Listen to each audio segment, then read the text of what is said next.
I spent a lot of time with my French grandparents. My grandfather loved opera and classical music. So he would come, bring his classical discs and play it in the evening, and I was just surrounded by that beautiful music at a very young age. So he's the one, I would say, who instilled the love of music in me. And he always encouraged me to learn foreign languages, especially English, because for him, if he had learned English for his job, he would have gone much further. And that's what he kept repeating.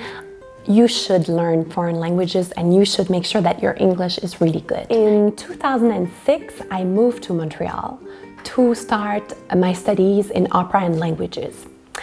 I went to McGill University, which is almost completely in English. I started the first 3 months at McGill feeling a bit overwhelmed.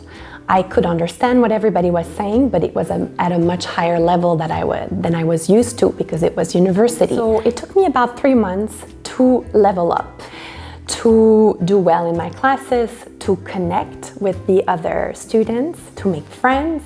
But I went through it and I stuck to it and I thought, I can do this. So this is the first time I felt like an expat. Even though I was still in my own country, an hour away from my hometown, I really felt like I was in a different place completely. And I learned through it and I evolved and I developed a new part of myself. Then during these studies, I decided that I would move abroad. My goal and my dream was to move back to Europe. I went to Florence, spent 6 weeks to learn Italian, and I fell in love with Italy. It was so beautiful. I also spent almost an entire summer in Graz in Austria, and I just knew it. Once I'm done with my master's degree at McGill, I'm going to move to Europe. Because the goal was to improve my German, but also to become and to start my career as an opera singer and find my way in the opera singing business in Germany. I decided to make my way to Munich, which is a beautiful city. Everything was overwhelming. Everything was a challenge.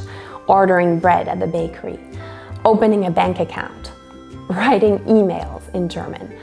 It's a completely different culture, and it was a culture shock for the little Canadian that I was.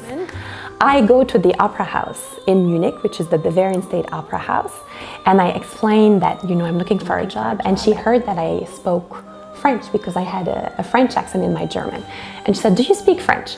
"Yes, I do." "Well, we're looking for a guide and someone who can speak French, give the guided tours in French, and do you speak English as well?" "Yes, I do." "Okay. Good, send me your CV and maybe, I hope to see you soon." So this is how I got a job. I just knocked at the door, and through the language skills that I had, they saw some potential in me. And it was amazing, amazing. The only thing though was that it was not paying me enough in order to be sustainable in Germany. So in order to keep pushing my opera career, I had to find a second source of income. And